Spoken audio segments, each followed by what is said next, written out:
नमस्कार,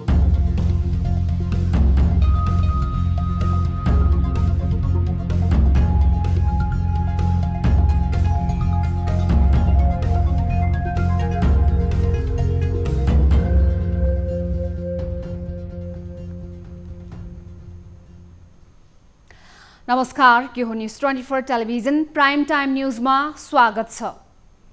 आफ्नो राजनीतिक स्वार्थ पूर्ति गर्न र सत्ता बचाउन जस्तोसुकै कार्य गर्ने नेपाली राजनीतिक दलहरूको चलन नौलो होइन।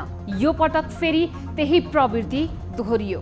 सत्ता र कुर्सी बचाउन प्रधानमन्त्री केपी शर्मा ओलीले के कस्ता कर्महरू गरिरहेका छन् त्यसबाट आम नेपाली जानकार छन्। यही कुर्सी बचाउने खेलमा नेपाल नागरिकता पहिलो संशोधन अध्यादेश जारी भएको छ। अध्यादेश जारी भएसँगै जन्मसिद्ध नागरिकका सन्तानलाई वंशजका आधारमा नागरिकता दिने बाटो खुलेको छ। आम राजनीतिक दलको सहमति र व्यापक बहसपछि सर्वसम्मत रूपमा आउनुपर्ने यस्ता विषय कुर्सी सङ्कटमा पर्दा ल्याउनुले ओलीको नियत भने प्रष्ट भएको छ। वर्तमान सरकारलाई साथ दिने कि नदिने यो विवादले जनता समाजवादी पार्टी निरन्तर सङ्कटमा फस्दै आएको छ। नागरिकता जस्तो गम्भीर विषयमा ओलीलाई झुकाउन सफल भएपछि अब महन्त ठाकुरहरूको नजर कैलालीको कचडातिर जाने निश्चित छ। एउटा समूह सरकारसँग पल्किसकेको छ। जसपा भित्रको विवाद अझ गहिरिने देखिन्छ। यता राष्ट्रपतिको कदमबाट रुष्ट बनेका राजनीतिक दलहरू अदालतको ढोका ढकढक्याउन जाने तयारीमा छन्। अब आशा गरौँ दलहरूको अदालत माथि नै छ। यो सँगसँगै कोरोना संक्रमितको दर र अझै पनि सन्तोषजनक रूपमा ओह्रालो लाग्न नसकेको र काठमाडौँका अस्पतालहरूमा मफसलका संक्रमितको चाप बढ्न थालेको रिपोर्ट पनि आजको बुलेटिनमा समावेश गरेका छौँ। अब प्राइम टाइम न्यूजका हेडलाइन्स। जन्मसिद्ध नागरिकता पाएका व्यक्तिको सन्तानले वंशजको नागरिकता पाउने गरी अध्यादेश जारी। छलफल नगरी राजनीतिक स्वार्थ प्रेरित भएर ल्याएको टिप्पणी।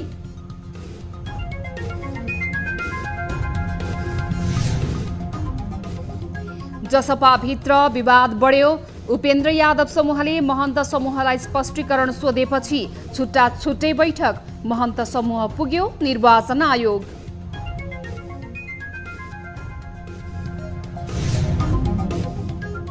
प्रतिनिधि सभा विघटन विरुद्ध विपक्षी 5 दलका नेताहरू सोमबार सर्वोच्च अदालत जाने। आज मस्यौदा तयार पार्न समय लागेको भनाई।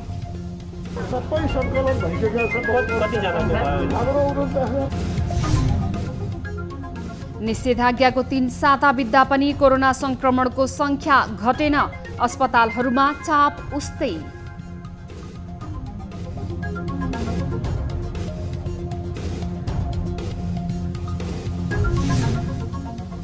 र पूर्ण बजेट ल्याउने सरकारको तयारी। चुनावलाई प्रभाव पार्न नहुने अर्थविदको जिकिर।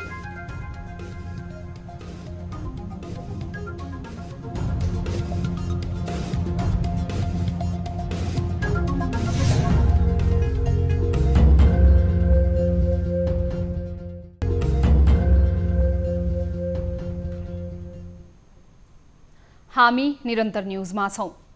24 घण्टामा देशभर 7,598 जनामा कोरोना संक्रमण पुष्टि भएको छ।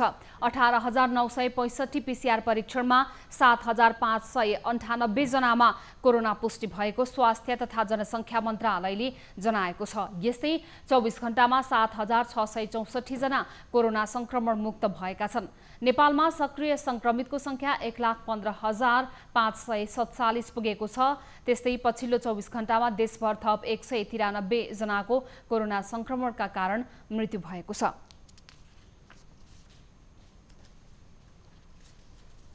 वैज्ञानिकहरूले कोरोना भाइरसको टाइमलाइन तयार गरेका छन्।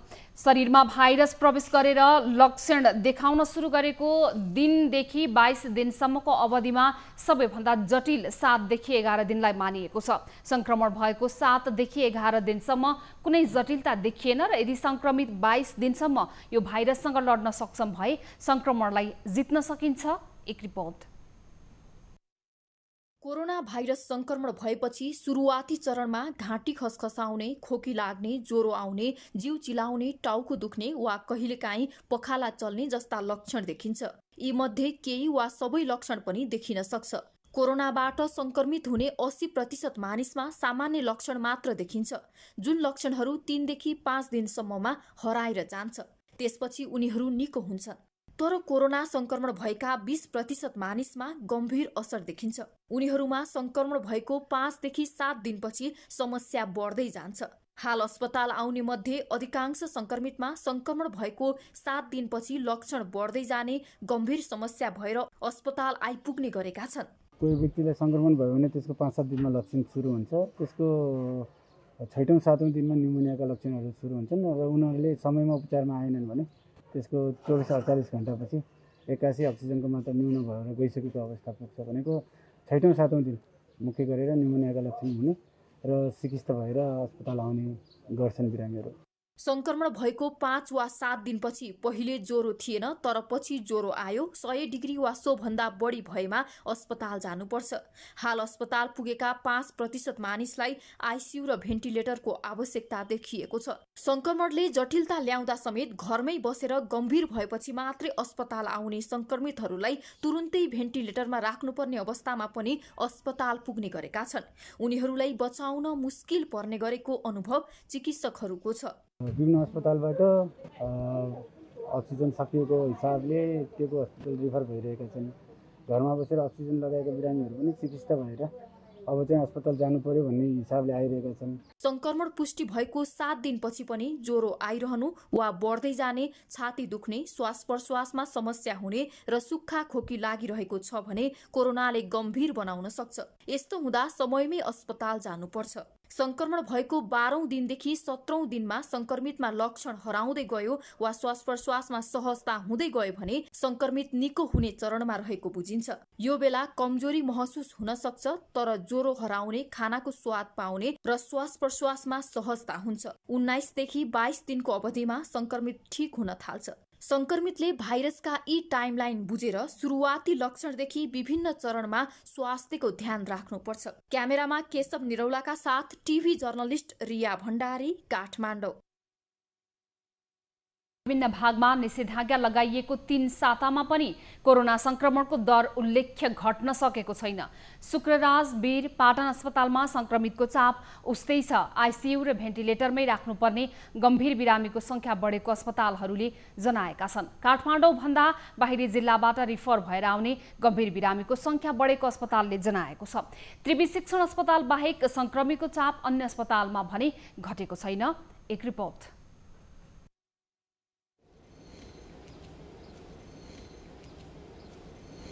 काठमाडौँ उपत्यकामा निषेधाज्ञाको 3 हप्ता नागिसकेको छ।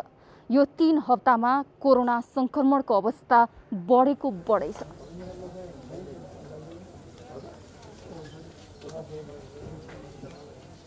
गत हप्तासम्म 400 कोरोनाका बिरामी भर्ना हुने त्रिवी शिक्षण अस्पतालमा आइतबार 300 कोरोना संक्रमित उपचाररत थिए।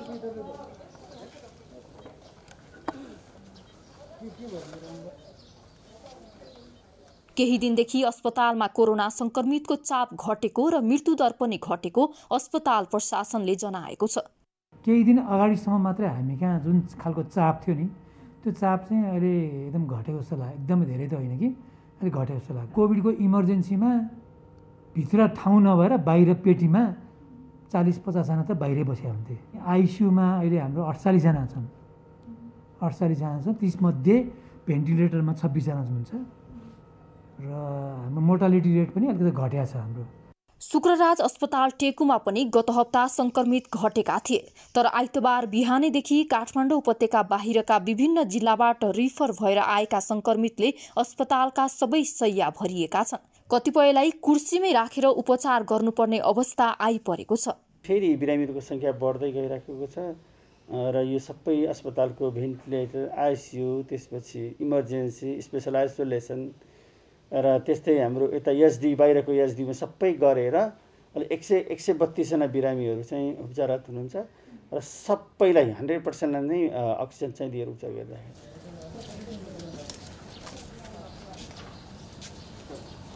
आइतबार बेलुकासम्म शुक्रराज अस्पतालमा 132 बिरामी उपचाररत छन्। भेन्टिलेटर र आइसियु सबै भरिएका छन्। अस्पतालमा आएका सम्पूर्ण बिरामीलाई अक्सिजन आवश्यकता परेर दिइएको छ। पाटनको 200 र वीर अस्पतालको कोभिड शैय्या पनि सबै भरिएका छन्। गम्भीर संक्रमितको संख्या बढेको अस्पतालले जनाएको छ। हाल देशभरका कोभिड अस्पतालका आइसियुमा 1721 जना र भेन्टिलेटरमा 484 जना उपचाररत छन्। लकडाउनको 3 हप्ता नागिसक्दा पनि संक्रमित दर र संक्रमण हुने दर र अहिले गम्भीर बिरामीको दर उस्तै बढिरहेको छ र अस्पतालमा चाप उस्तै नै छ। र यसले पनि लकडाउनले अझै यो प्रभावकारी नभएको हो कि र अझै आम नागरिक यो लकडाउनको पालना गर्न र अझै यो जनस्वास्थ्यका मापदण्ड पालना गर्न चुकेका हुन् कि भन्ने प्रश्न पनि उब्जिएको छ। क्यामेरामा केशव निरौलाका साथ टिभी जर्नलिस्ट रिया भण्डारी, काठमाडौँ। सरकारले अहिले कोभिडका बेला घर बाहिर निस्कने र निषेधाज्ञा उल्लङ्घन गर्नेलाई कारबाही गर्ने भनेको छ। सरकारले गरेको यो निर्णयबारे सर्वसाधारणले के भन्छन् त? आज हामीले यही विषयमा सर्वसाधारणलाई सोधेका थियौँ। हेरौँ उनीहरूको भनाइ जस्ताको तस्तै। बिना काम त्यसै मोटरसाइकल लिएर अरू चाहिँ यातायातका साधनहरू लिएर गरेर हिँड्नेहरूलाई चाहिँ यो तिनीहरूलाई एकदम सख्त कारबाही गर्नुपर्छ भन्ने मलाई लाग्दछ। स्वास्थ्यको दृष्टिकोणबाट यो जुन महामारी सङ्क्रमण रोग छ नि यसलाई नियन्त्रण गर्नको लागि चाहिँ यो ठिक पनि मान्न सकिन्छ। निषेधाज्ञा गरिसकेपछि जनताहरू बाहिर निस्किँदैनन् र अति आवश्यक सामानलाई चाहिँ नेपाल सरकारले खुल्ला गर्ने भनेकै छ। यसले गर्दाखेरि मान्छेको चाहिँ रोग प्रतिरोधात्मक क्षमता पनि बढ्ने र घरमा पनि मान्छेलाई आफ्ना सरसफाइ कामहरूलाई अगाडि बढाउने कामहरू गरेको छ। यसको कामलाई नेपाल सरकारले जुन गरेको छ यो कार्यक्रम चाहिँ यसलाई चाहिँ मैले सराहनीय रूपमा लिएको छु। सही नै हो जस्तो लाग्छ। कोही मान्छे बिरामी हुन्छ, कोही अति आवश्यक कामको लागि जानुपर्ने हुन्छ, कसैको आफन्त इष्टमित्र बिरामी परेको हुन्छ, कोही मेडिकल जानुपर्ने हुन्छ, कोही अति आवश्यक सामान किन्नको लागि जानुपर्ने हुन्छ। यो मलाई जहाँसम्म लाग्छ मेरो विचारमा यो हदसम्म सही पनि छ। कदम त सर ठिकै हो होइन, तर यहाँ अब चेक जाँच गरेर होइन को कस्तो छ के कारणले हिँडेको भनेर त्यो चेक जाँच गरेर जान दिनुपर्ने। यो अहिलेको कोभिड महामारीको चेन ब्रेक गर्नको लागि यो उपयुक्त विकल्प हुन सक्दछ। यसको लागि सम्भव भएसम्म हामीहरू घरमै बसौँ, बाहिर चाहिँ बिना काममा नहिँडौँ। कस्तो कामको लागि हिँडेको छ, इमर्जेन्सी हो अथवा चाहिँ होइन, त्यो कुरालाई बुझिसकेपछि यदि इमर्जेन्सी हो भने पक्कै पनि छोड्नुपर्ने हुन्छ। होइन तमासाकै लागि चाहिँ नि बजारमा हेर्न भनेर हिँडेको रहेछ भने त्यस्तालाई कारबाही गर्नु अत्यन्तै उपयुक्त हो। आम नागरिकहरू यो जीवन रक्षाको सुनिश्चितताको निम्ति पनि आफू घरमै बसेर सुरक्षित रहेर र आफू पनि सुरक्षित भएर अरूलाई पनि सुरक्षित गराउनु हामी सबै आम नागरिकको दायित्व हो। राष्ट्रपति विद्यादेवी भण्डारीले जन्मसिद्ध नागरिकता पाएका व्यक्तिको सन्तानलाई वंशजको नागरिकता दिने गरी अध्यादेश जारी गर्नुभएको छ। राष्ट्रपति विद्यादेवी भण्डारीले मन्त्री परिषदको सिफारिसमा संविधानको धारा 114 को उपधारा 1 अनुसार नेपाल नागरिकता पहिलो संशोधन अध्यादेश 2078 जारी गर्नुभएको हो। अध्यादेश जारी भएसँगै जन्मसिद्ध नागरिकका सन्तानलाई वंशजका आधारमा नागरिकता दिन बाटो खुलेको छ। अध्यादेशले बाबुको पहिचान नभएका सन्तानलाई आमाका नामबाट वंशजका आधारमा नागरिकता दिने प्रावधान पनि समेटेको छ। अहिले नै नागरिकता जस्तो गम्भीर विषयमा निहित राजनीतिक स्वार्थबाट प्रेरित भएर अध्यादेश ल्याउनु गलत भएको कानुनविदले बताएका छन्। नागरिकता ऐनमा संशोधन खास गरी वंशजको नागरिकता लामो समयदेखि जसपाले माग गरिरहेको विषय थियो। आफ्नो सरकार अल्पमतमा रहेको र संसदमा विश्वासको मत लिनुपर्ने अवस्था भएका बेला प्रधानमन्त्री केपी शर्मा ओलीले जसपालाई फकाउन अध्यादेश ल्याएको विश्लेषण गरिएको छ। राष्ट्रको चाहिँ मेम्बरसिप कसलाई दिने भन्ने कुरा हो, कुन कुन आधारमा दिने, त्यसको लागि चाहिँ नेपालको चाहिँ हामी सानो राष्ट्र छौँ, हामी दुईटा विशाल छिमेकीहरूको बिचमा छौँ, हाम्रो आफ्नै किसिमको जटिलता र संवेदनशीलताहरू छन्, हाम्रो आफ्नै किसिमको बुझ राजनीति छ। त्यस निम्ति के छ भने नागरिकता कानुनको एउटा चाहिँ व्यापक चाहिँ त्यसको इम्प्लिकेसन्सहरू हुन्छ। त्यस कारण एउटा के हो भने यो हतार पतारमा यो सौदाबाजी गरेर यो चाहिँ नागरिकता कानुन चाहिँ ल्याउनु मिल्दैन।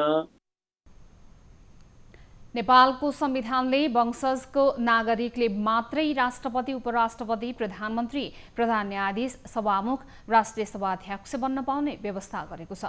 संविधानको धारा 11 को उपधारा 3 मा संविधान प्रारम्भ हुनुभन्दा अघि जन्मको आधारमा नेपालको नागरिकता प्राप्त गरेको नागरिकको सन्तानले बाबु र आमा दुवै नेपालको नागरिक रहनेछन् भने निज बालिग भएपछि वंशजको आधारमा नेपालको नागरिकता प्राप्त गर्ने उल्लेख छ। यसअघि 2075 साउन 22 मा सरकारले नागरिकता ऐन 2063 लाई संशोधन गर्न ल्याएको विधेयक प्रतिनिधि सभा सचिवालयमा दर्ता भएको थियो, तर संसदमा नागरिकता विधेयकका रूपमा पेश भएको र विचाराधीन रहेको यो कानूनलाई राष्ट्रपति भण्डारीले 3 दिन राखेर आइतबार जारी गर्नुभएको हो। जुन बेला नागरिकता सम्बन्धी विषय समेटिएको नेपाल नागरिकता ऐन 2063 लाई संशोधन गर्न बनेको विधेयक प्रतिनिधि सभामा पेश भयो, त्यसबेला एमाले र नेकपा माओवादी केन्द्रले विधेयकका केही प्रावधानमा असहमति जनाएकै कारण यो विषय प्रतिनिधि सभाबाट पारित भएको थिएन। तर केपी शर्मा ओली नेतृत्वको सरकार रहने नरहने भनेर धर्मराएका बेला सरकारले आफू अनुकूल अध्यादेश ल्याएको हो। संविधान जारी भएपछि पनि एमाले अध्यक्ष समेत रहेका प्रधानमन्त्री ओलीले नागरिकता सम्बन्धी विषयमा संशोधन गर्न तत्कालीन मधेस केन्द्रित दलहरूको माग पूरा गर्न नसकिने बताउँदै आउनु भएको थियो।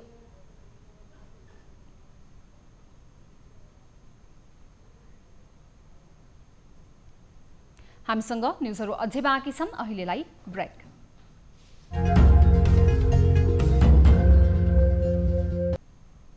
हामी निरन्तर न्युजमा छौं। राष्ट्रपति विद्यादेवी भण्डारीले आफूहरूले पेश गरेको बहुमत सदस्यहरूको दाबीलाई असंवैधानिक रूपमा लत्याएको भन्दै कानुनी उपचार खोज्न सर्वोच्च अदालत जाने भएका छन्। शनिबार बसेको 5 दलको बैठकले संयुक्त रूपमा अदालत जाने निर्णय गरेपछि आइतबार बिहानै अदालतमा सुरक्षा व्यवस्था समेत बाक्लो बनाइएको थियो, तर तयारी नपुगेपछि सोमबार रिट लिएर 5 दलका सांसदहरू सर्वोच्च अदालत जाने भएका छन्। उता केपी ओलीलाई नै धारा 76(5) अन्तर्गतको प्रधानमन्त्री नियुक्त गर्न माग गर्दै रिट पेश गर्ने तयारी पनि गरिएको छ। एक रिपोर्ट। राष्ट्रपतिले शुक्रबार मध्यरातमा विघटन गरेको प्रतिनिधि सभाका बहुसंख्यक सांसदहरू शारीरिक रूपमा बहुमत सदस्य सहित अदालत जाने भएका छन्। राष्ट्रपति विद्यादेवी भण्डारीले 149 संसदको हस्ताक्षरलाई अस्वीकार गर्दै शेरबहादुर देउवालाई धारा 76 को उपधारा 5 अन्तर्गत प्रधानमन्त्रीमा बहुमत दाबी नपुग्ने निर्णय गरिदिएपछि सो विरुद्ध उनीहरू बहुमत दावा गर्दै अदालत जाने निष्कर्षमा पुगेका हुन्। आइतबार बिहानै नेपाली कांग्रेस, अर्को दल माओवादी केन्द्र र जनता समाजवादी पार्टीका सांसदहरू बिहानै सिंहदरबार स्थित आफ्नै संसदीय दलको केन्द्रमा जम्मा भएर नागरिकता र हस्ताक्षर सङ्कलन गरेका थिए। एमालेको माधव नेपाल समूह भने नयाँ बानेश्वर स्थित संसद भवनकै एक हलमा जम्मा भएको थियो। सबै दल आफ्नो तयारी पछि संसद भवन पुगे पनि तयारी बाँकी रहेकोले सोमबार अदालत जाने निष्कर्षमा पुगेको कांग्रेस वरिष्ठ नेता रामचन्द्र पौडेलले जानकारी दिए। सबै सङ्कलन भइसकेको छ, कति जनाको भयो? हाम्रो 49 जनाको सबै भइसकेको छ। नेपाली कांग्रेसका सभापति शेरबहादुर देउवालाई प्रधानमन्त्री बनाउन माग गर्दै रिट तयार भएको थियो। विपक्षी गठबन्धन शारीरिक रूपमा बहुमत सदस्यसहित अदालत जाने माओवादी केन्द्रका अध्यक्ष पुष्पकमल दाहालले जनाए। फिजिकल्ली नै बहुमत उपस्थित भएर भोलि हामी अदालतमा रिट दर्ता गर्न जाने अन्तिम तयारी भएको छ। डकुमेन्टहरू, नागरिकता, त्यसको प्रतिलिपिहरू तयारी गर्ने काम करिब सकिन लागेको छ।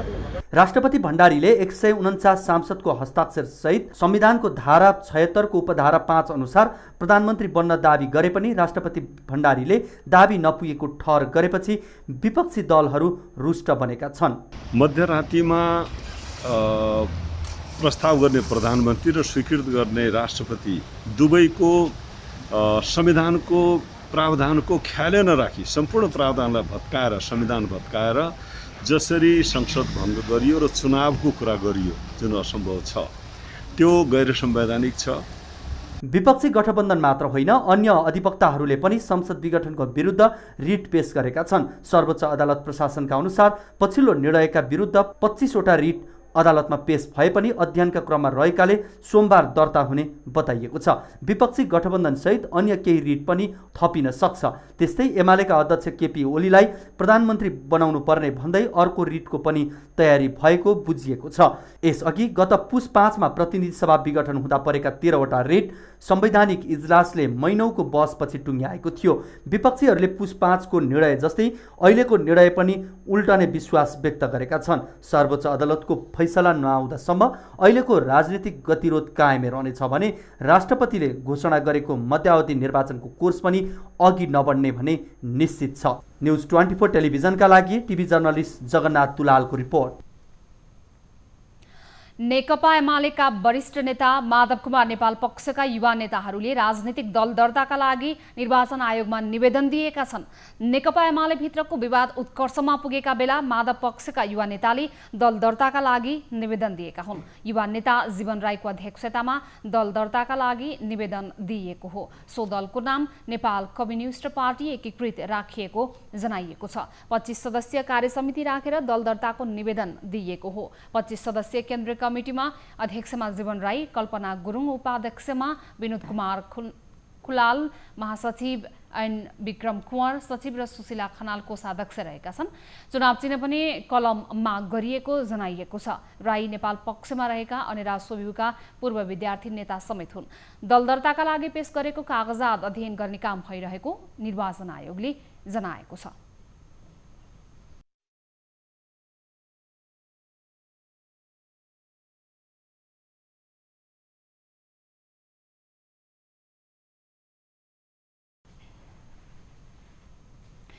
बर्दिया जिल्लामा कोरोनाको संक्रमण बढेको छ। केही दिन अघिसम्म मात्रै 15% कोरोना संक्रमित रहेकोमा जिल्लामा अहिले बढेर 50% पुगेपछि जोखिम बढेको हो। तर हटस्पट बाँके जिल्लाको संक्रमण 80% बाट घटेर 40 मा झरेको छ। बाँके स्थित भेरी अस्पतालले बिहिबार सामाजिक सञ्जाल मार्फत सार्वजनिक गरेको सूचना अनुसार बाँके जिल्लामा 40.86% संक्रमित भेटिएका छन् भने बर्दिया जिल्लामा संक्रमणको संख्या बढेर 58.35% पुगेको छ। भेरी अस्पतालका अनुसार गत 3 दिनको औसत भार हेर्दा बर्दिया जिल्लामा संक्रमितको संख्या 15% बाट बढेर 58% सम्म पुगेको छ।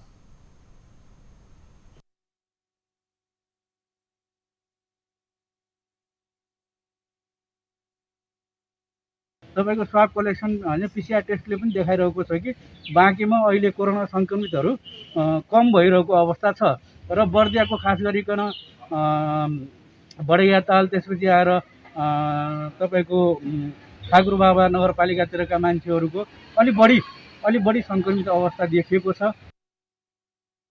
बर्दियामा स्वाब परीक्षण केन्द्र नभएका कारण संकलन गरिएका स्वाब परीक्षणका लागि बाँके लैजानुपर्ने बाध्यता रहेको छ।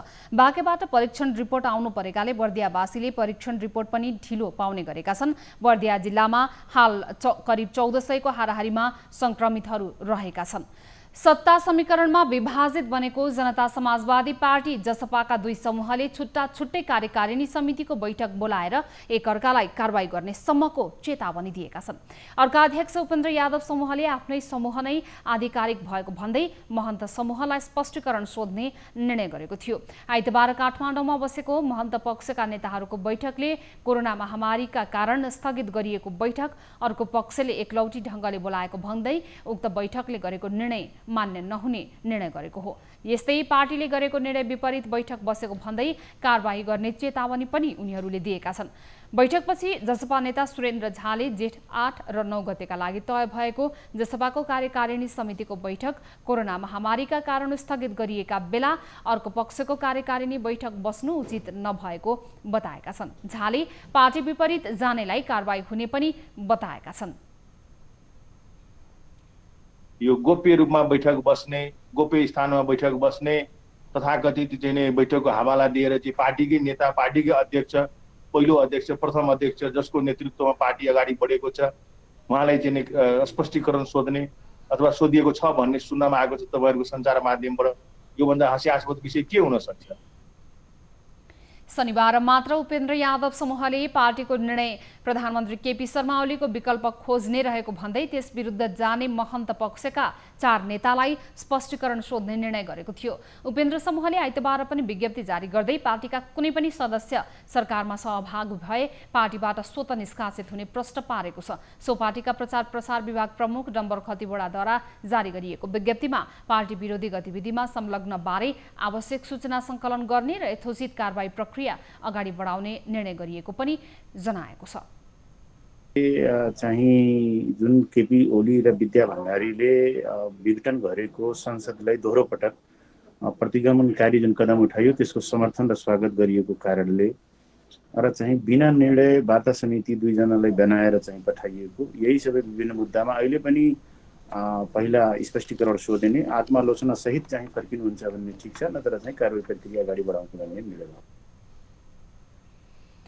पार्टीको आइतबार बसेको कार्यकारिणी समितिको बैठकले जसपाको नीति, सिद्धान्त, विचार, एजेन्डा, विधान र कार्यदिशा विपरीत कार्य गराउँदै हिँडेका नेताहरू महन्त ठाकुर, राजेन्द्र महतो, लक्ष्मणलाल कर्ण र सर्वेन्द्रनाथ शुक्लालाई पार्टी विधान र नियमावली बमोजिम स्पष्टीकरण सोध्ने निर्णय समेत गरिएको विज्ञप्तिमा उल्लेख छ। यसैबीच ठाकुर पक्षले यादव भट्टराई पक्षको कार्यकारिणी समितिले गरेका निर्णय अमान्य हुने निर्वाचन आयोगलाई जानकारी गराएको छ। अब बिजनेस न्यूज।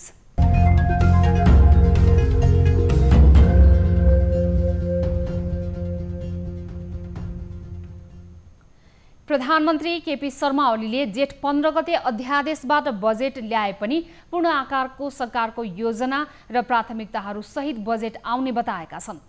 प्रधानमन्त्री ओलीले बजेटलाई कुनै पनि अवस्थामा कसैले रोक्न नमिल्ने पनि बताएका छन्। एक रिपोर्ट। प्रधानमन्त्री केपी शर्मा ओलीले जेठ 15 गते अध्यादेशबाट बजेट ल्याए पनि पूर्ण आकारको सरकारको योजना र प्राथमिकताहरू सहित बजेट आउने बताएका छन्।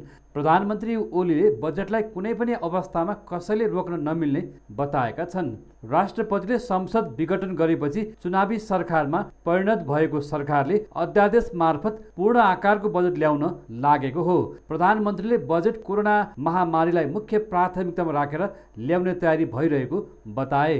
बजेटमा चुनावलाई प्रभाव पर्ने कुनै पनि कार्यक्रम नआउने स्पष्ट गर्दै प्रधानमन्त्रीले सरकारले आफ्नो कार्यक्रम र योजना भने प्रस्तुत गर्ने बताएका छन्। अर्थ मन्त्रालयका अधिकारीहरूलाई प्रधानमन्त्री कार्यालयबाट सामान्य अवस्थामा जस्तै गरी बजेट निर्माण गर्न निर्देशन दिइएको छ। अर्थ मन्त्रालयका कर्मचारीहरू बजेटमा सामाजिक सुरक्षा, वृद्ध भत्ता र कर्मचारीको सेवा सुविधा बढाउने मनसाय राखेर बजेट ल्याउने तयारीमा जुटेका छन्। चुनावी सरकारले ल्याउने बजेटमा मतदाताहरूलाई प्रभावित गरेर कार्यक्रम ल्याउन नपाइने तर्क अर्थविदहरूको छ। पेन्डेमिकले सताएको इकोनोमीलाई रिभाइभ गर्नको निमित्त इन्सेन्टिभहरू सहितको बजेट आउनुपर्ने अपेक्षा गरिराखेका छौँ। तर अब अध्यादेशबाट ल्याउनु पर्ने काम सरकार भएपछि चाहिँ नि नयाँ कार्यक्रम केही ल्याउनु पाउँदैन। भएकै कार्यक्रम र यो मिडियम टर्म एक्सपेन्डिचर फ्रेमवर्कले दिएको परिधिभित्र मात्रै ल्याउन सक्ने भयो। चुनाव घोषणा भइसकेको अवस्थामा सरकारले चुनावलाई प्रभाव पार्ने कुनै पनि कार्यक्रम ल्याउन नमिल्ने तर्क अर्थविदहरूले गरिरहेका छन्। संविधानको धारा 119मा संसदबाट अनुमोदन गरेर मात्र बजेट ल्याउनु पर्ने व्यवस्था छ। तर चुनावी सरकारले पूर्ण आकारको बजेट ल्याउन नसक्ने तर्क कानुनविदहरूको छ। नेपाल सरकारले जुन बजेट ल्याउँदैछ अब जेठ 15 गते अध्यादेशबाट बजेट ल्याउने भनेर हाम्रो संविधानमा लेखिएको छैन। हाम्रो संविधानको धारा 115 देखि 125 सम्ममा यो संघीय आर्थिक कार्यप्रणाली भनेर राखेको छ के संघीय आर्थिक कार्यप्रणाली। त्यसमा के छ भने कानुन बमोजिम बाहेक कुनै पनि करहरू लाउन पाउँदैन, ऋणहरू उठाउन पाउँदैन। सरकारले संसद भङ्ग गरेको अवस्थामा आफ्ना नीति, कार्यक्रम र योजना सहितको पूर्ण आकारको बजेट पेश गर्ने गरी तयारी गरिरहेको बुझिएको छ। अर्थ मन्त्रालयका कर्मचारीहरू बजेट लोकप्रिय र सबैलाई खुसी बनाउने कार्यक्रम राखेर ल्याउने तयारीमा जुटेका छन्। न्युज 24 टेलिभिजनको लागि नवराज चालिसेको रिपोर्ट। अब स्पोर्ट्स न्युज।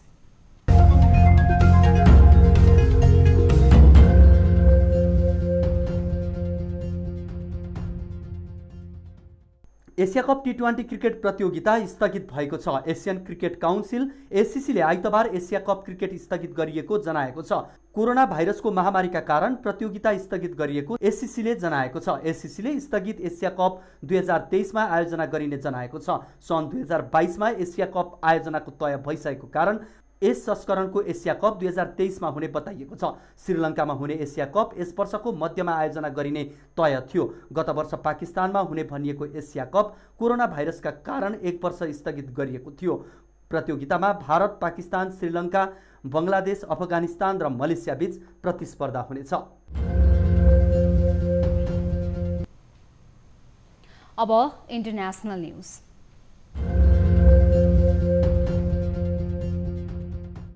भारतमा कोरोना महामारीसँगै देखा परेको ब्ल्याक फंगस तीव्र गतिमा फैलन थालेपछि 14 राज्यमा ब्ल्याक फंगस महामारी घोषणा गरिएको छ। महामारी घोषणासँगै ती राज्यहरूले ब्ल्याक फंगसका बिरामीहरूको लगत सङ्कलन गर्नुका साथै उनीहरूको उपचारमा विशेष व्यवस्था गरिएको भारत सरकारले जनाएको छ। भारतमा पछिल्लो समय कोरोना संक्रमितहरूमा देखा पर्न थालेको ब्ल्याक फंगसका कारण गुजरात, महाराष्ट्र, हरियाणा, आन्ध्र प्रदेश राज्य बढी प्रभावित भएका छन्। गुजरातमा 2 दिनमा 2200 बढीमा ब्ल्याक फंगस देखा परेको बताइएको छ। यसैबीच भारतको स्वास्थ्य मन्त्रालयले भारतको ब्ल्याक फंगस नियन्त्रणका लागि औषधि तयार पारेका 5 वटा कम्पनीलाई अनुमति दिएको छ। पछिल्लो समय ब्ल्याक फंगसका कारण भारतमा 1000 भन्दा बढीको मृत्यु भइसकेको छ। ब्ल्याक फंगस कोरोना संक्रमित र संक्रमण मुक्त भएकाहरूमा देखा पर्न थालेको बताइएको छ।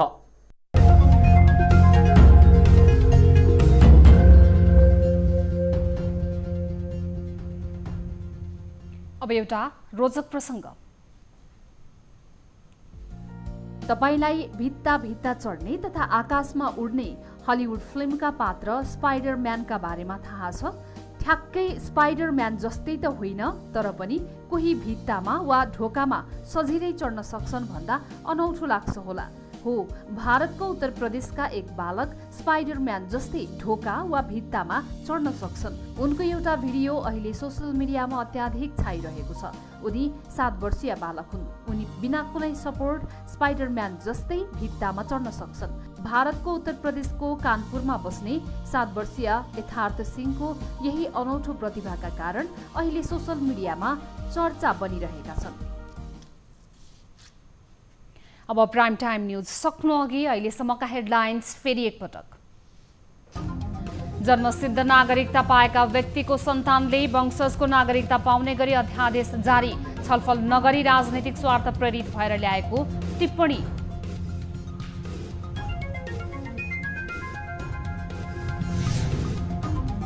जसपाभित्र विवाद बढ्यो। उपेन्द्र यादव समूहले महन्त समूहलाई स्पष्टीकरण सोधेपछि छुट्टा छुट्टै बैठक। महन्त समूह पुग्यो निर्वाचन आयोग।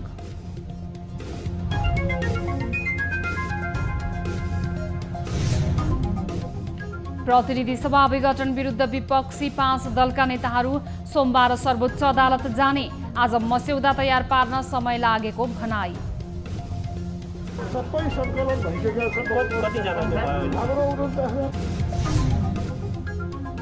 निषेधाज्ञाको 3 साता बित्दा पनि कोरोना संक्रमणको संख्या घटेन। अस्पतालहरूमा चाप उस्तै।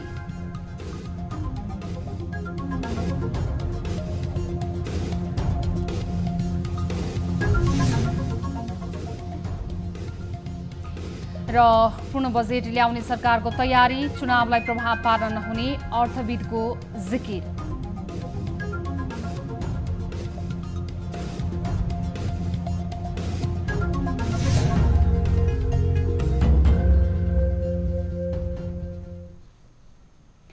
प्राइम टाइम न्यूज अहिलेलाई यति नै। ताली वा गालीका लागि सोधिएको प्रश्नको अन्तिम परिणाम यसपछि प्रसारण हुने कार्यक्रम सीधा कुरा जनतासँगमा हेर्न सक्नुहुनेछ।